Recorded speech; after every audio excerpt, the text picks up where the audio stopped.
Alright guys, welcome to my YouTube channel. I've been putting out my podcast that I've been filming on YouTube for quite a while now, but I thought I'd put out some more practical videos like this one where I'm gonna go over just some tips and tricks I've learned over my podcast. So my podcast isn't necessarily a tips and tricks podcast because I am more concerned with the story, as you guys know. So if you don't know my podcast, it's called The Thinking Project. You can find it wherever you listen to podcasts.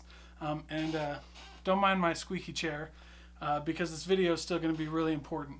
A lot of people, when they're starting a podcast, either do it solo or maybe they do it with a co-host. And so you don't really need to know a ton about questions.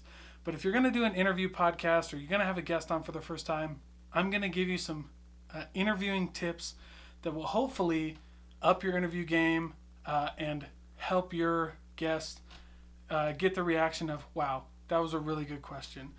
So the first part of these questions, the first thing that I always stick with when I'm asking questions is open-ended questions. So I try to stay away from yes or no questions as much as I can. The second thing I do is I focus on how and what questions. So I try to stay away from why, and I'll tell you why. Why questions can come off as very confrontational even if your tone is the right way. So even if your tone is where it's supposed to be, someone says, I started this business because XYZ, and you go, gee, why? That can come off as very confrontational. So what I like to do is ask the why question a little bit differently, like, so that's very interesting. And then I'll go into my what question. What prompted you to start XYZ? What prompted you to do XYZ?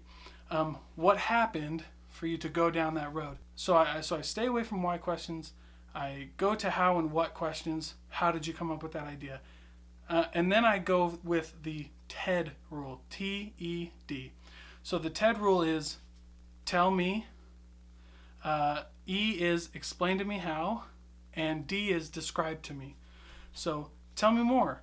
That is probably one of my favorite statements. It's going to come off more as a statement. Wow, that's really interesting. Tell me more. E is for explain to me. Gee, that's very interesting. Explain to me more about how that came to be. Explain to me how you did XYZ. And then I like to also mirror. You mentioned before in your that XYZ happened. Explain to me how that worked. Tell me about what that process was like. And then describe to me. Describe to me your journey. Describe to me what it was like for you to write that new book. Whatever the case may be. I promise that if you use those three simple principles, open-ended questions, how and what questions, stay away from why, and the TED rule, you're going to up your interview game. If I brought you any value to this video, please like and subscribe, and also share it with your friends. Until next time, my friends, take it easy.